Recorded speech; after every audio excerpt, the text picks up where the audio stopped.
She grows up in the Horde under Hordak, meets someone who tells her the truth about her upbringing. She struggles to believe it, gets a magic sword, and becomes She-Ra. That's She-Ra. I mean, other than a few minor details, the broad strokes are basically identical. I mean, yeah, granted he hadn't seen the show yet, but counterpoint. He hadn't seen the show yet! But then we get to the meat of the issue. The breast meat. Oh God, why did I write that? And why am I recording it? Yeah, as I'm sure you're shocked to discover, she's just not buxom enough. That is the question now, isn't it, the cartoon loon? Where the hell is her boobs? Where is they? Because I grade my children's cartoons by the cup size. I don't know if you notice anything here, but that's a man. No, that's a young girl. That's a man. No, that's a young girl. That is She-Ra's body? Sadness.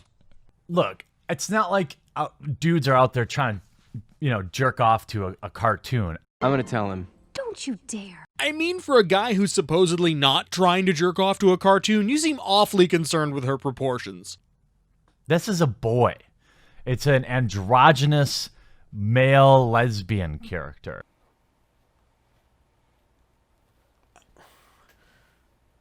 But you wonder what little girls, if they are viewing this and it's sold to them as like this female empowerment thing and all that, what do they have to look up to? No, you can only feel empowered on my terms.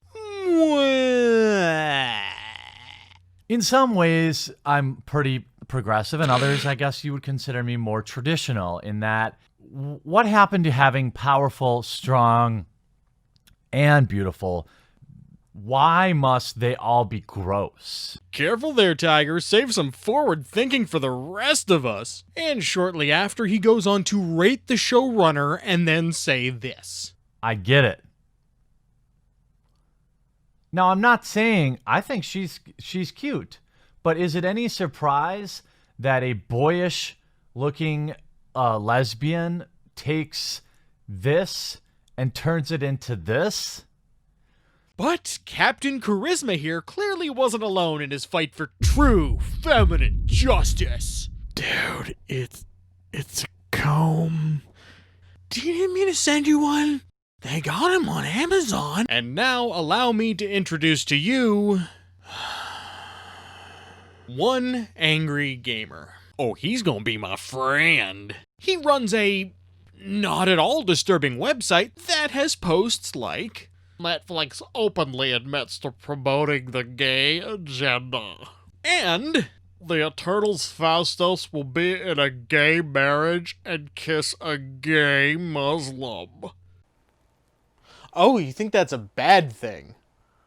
That's a horrible way to market a film because you've instantaneously extirpated your entire core demographic. Oh, you mean like the core demographic of planet Earth? Yeah, I don't know if you've noticed, but these little art house films have been a modest success. But Marvel doesn't care at this point. It's no longer about making money, it's about shoving propaganda down your throat. It's no longer about making money. But this video is about She-Ra. So what did Hissy Fit Gamer have to say on the subject? Well, there's your standard whining about how Adora is supposedly too masculine, or at least not feminine enough, and Spinnerella isn't a size 0, so that's somehow a controversy? Complete with the obligatory fat person fart joke. Do you get it? Do you get it? Oh, and just so we're clear on this, she's way better in the new show. Seriously? It's in the name. Net. Tossa? Nets. I toss nets, okay? Yes, darling, you have beautiful nets. In the original, she was basically just the Tasmanian devil. And on that note, let's take a quick look at this revered classic. What's she doing? I don't know, but I don't like it. Is this part of the a circus act? Something's wrong here. Oh, Adora! The grabber's got you, too. That's right, Sparklehead. Razzle dazzle, brizzle beak. Time for you to be a sheep. Oh, dearie my. I meant for them to fall asleep, not become sheep. There's something wrong. Peekaboo would never help Hordak. What have you done to her, you beast?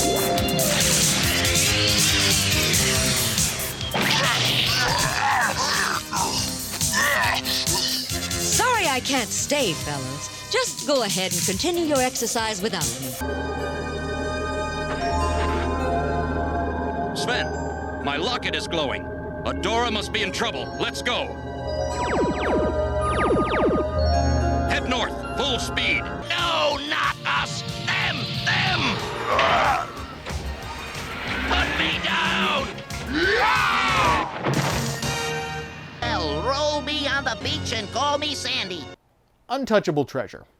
But you know, it's a silly 80s show. It's a thing of its time and that's fine. But in reworking it, they were able to make something a lot more interesting. For example, one thing that clearly rubbed these guys the wrong way was how the characters were redesigned. But look at this. Have you noticed something yet?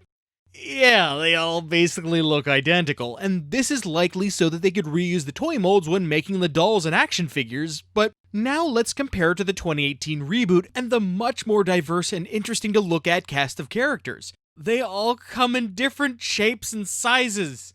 Like people do. Of course, that's not the only aspect that's improved. There's the story, characterization, character growth, writing, complexity, stakes, pathos, an actually threatening villain, and the goddamn theme song, Fucking Fight Me! But there are two specific headlines of his that I would like to address. First, She-Ra's voice actor applauds villain for being respectful and using proper pronouns. Now, this is with regard to the character Double Trouble, who's both played by a non-binary actor and is non-binary conforming within the show. She-Ra and the Princesses of Power continues to lead the way as the progressive liberals poster child for propaganda. The latest hoopla centers around one of the new voice actors praising the writers for making the main villain respectful of a non-binary shapeshifter's pronouns. Seriously. Yeah. Pink News is reporting that the new cast member for Season 4 of the show, Jacob Tobia, recently spoke to the LA Times about how socially conscious the main villain is in She-Ra and the Princesses of Power, even going so far as to respect the pronouns of a non-binary shapeshifter that Tobia voices named Double Trouble. Quoting Tobia, She-Ra is built for a generation that doesn't need that kind of education in the same way anymore. Young people in Generation Z know who non-binary people are. They know they and them pronouns. They know that gender is a spectrum, not a binary. The thing that was really gratifying in a very surprising way for me is the scene where Hordak talks about Double Trouble and just says they effortlessly with no thought and just uses the gender-neutral pronoun. That makes Hordak a cultural cuckold. He's literally allowing perpetually offended liberals ravage his culture and dictate to him how he should behave within a society he supposedly built. The only other alternative is that Hordak is actually a liberal, at which point perhaps the creators are trying to tell us something about liberal villainy. Okay. You're missing the point, but we can come back to that. Do you really think it would have been better for Hordak to say, I know Double Trouble wants to be referred to with non-binary pronouns, but since I'm evil, I'll call him anything I want. Beast. Now wouldn't that have been an awkward way for them to push their message? And it would have completely defeated the purpose. Angry. Sweetheart, the point that they were trying to make, the one that went completely over your head, is that in the world of She-Ra, gender and sexuality are not things that need to be remarked upon. Hordak wouldn't have thought to misgender Double Trouble any more than I would have thought to maliciously call you Alan. It simply does not come up because it's as mundane as any other aspect of the character. It is literally unremarkable. Plus, as the villain of the show, he has other things on his mind and other things to worry about. Unlike some people. He goes on to say... Oh shit, what was the voice I was using again? So first of all, there's no such thing as a non-binary person. That biologically does not exist. It scientifically is not recognized. There is no genetic strand for non-binary people. It's a made-up thing by people who need some serious psychological help. Which proves that he doesn't understand the difference between sex and gender. According to the American Psychological Association, sex is assigned at birth, refers to one's biological status as either male or female, and is associated primarily with physical attributes such as chromosomes, hormone prevalence, and external and internal anatomy. Gender refers to the socially constructed roles, behaviors, activities, and attributes that a given society considers appropriate for boys and men or girls and women. So, pointing out that there's no biological basis for non-binary gender kind of betrays your ignorance on the subject. Gender is a cultural and social construct. Non-binary people do not fit neatly into either slot of male or female and thus generally don't wish to be referred to as either. You can learn about the topics of sex and gender and the current academic consensus here and on many other places at the APA's website. Because if you're gonna cite science, you better bring it, bitch! And finally... Netflix She-Ra and the Princesses of Power turned She-Ra into a lesbian. I warned you all before, and now Netflix and DreamWorks went and did it. Yet another classic heroine turned gay. This time it's Adora, better known as She-Ra. In the final season of the Netflix show, Catherine and She-Ra were turned into full-blown lesbians and forced by the creators to profess their love for one another. I mean, I don't know if they were forced.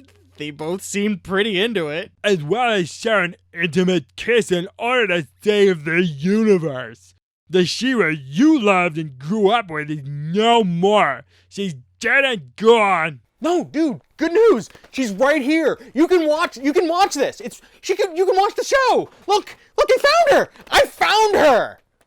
Okay, so I was going to do this next part in the goofy voice or one of the goofy voices, but due to the subject matter, it doesn't seem right, so here goes. Netflix already admitted to pushing the gay agenda, and a bunch of mega corporations joined in to support them, including Amazon. We've always warned you that they were coming for your kids. They want to inculcate your children with the gay agenda so that it's easier for them to physically groom your younglings once the bunghole Bolsheviks normalize maps and then legalize pedophilia. Okay, stop. Just fucking stop. There's no slippery slope argument from going from pro-gay representation to normalizing child rape. That's not a thing. And no amount of right-wing craziness will ever make it so. And that's all I'm going to say on the subject, because go fuck yourself. He then says something about how we claim that there's no left-wing agenda. When did we ever say that? No, the gay agenda's real, bitch. And I'm gonna divulge it here, exclusively in this video. Are you ready to be shocked? It's for LGBT people to live their lives just like everyone else, to love who they want without prejudice, and to be who they are without fear of violence or oppression.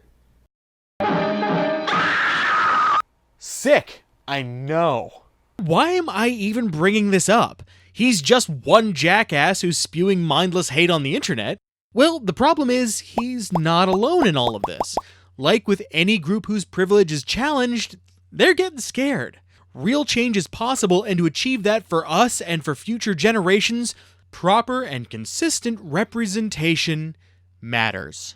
So to all the anti-social justice types out there, I mean, you probably didn't click on this video anyway, and if you did, you definitely didn't get this far. Nobody is telling you that you can't be whatever version of manly or womanly suits you best. Go full lumberjack for all we care, or you could dress in frilly pink dresses all day long. Or do none of it, because at the end of the day, social norms are entirely artificial. What matters is that you get to be yourself, and that you let other people be themselves without scorn or ridicule, or worse.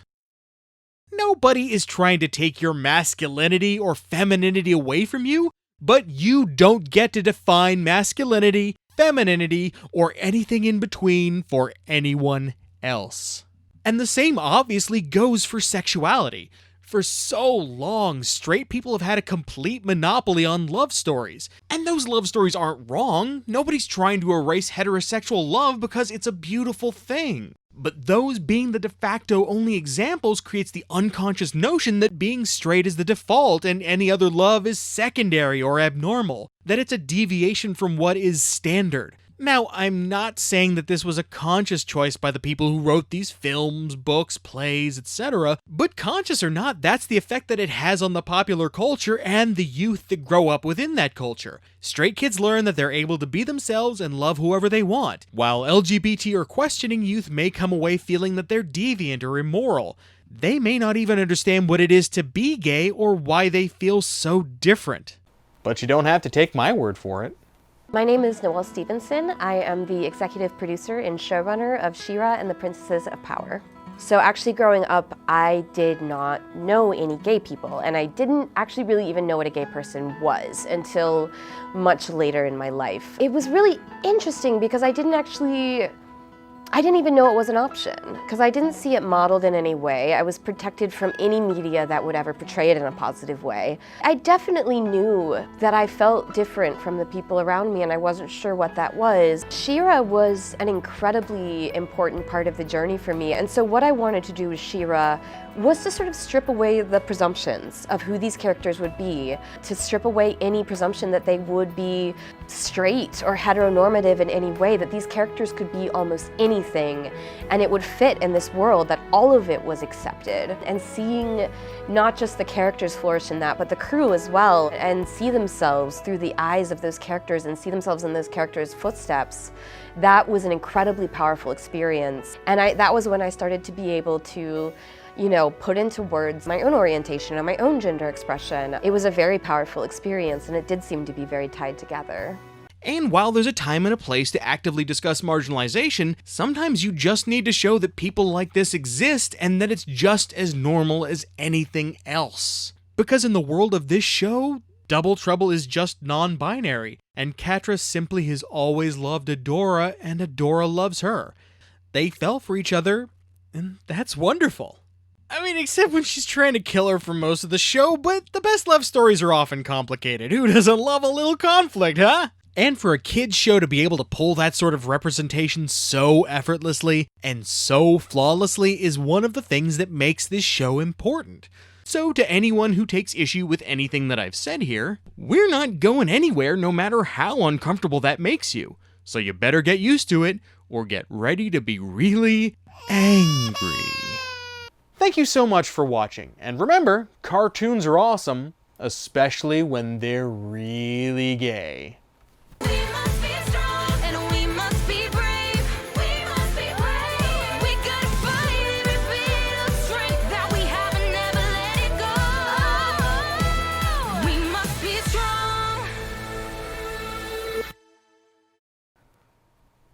Oh, in the He-Man reboot? Let's give Prince Adam a boyfriend.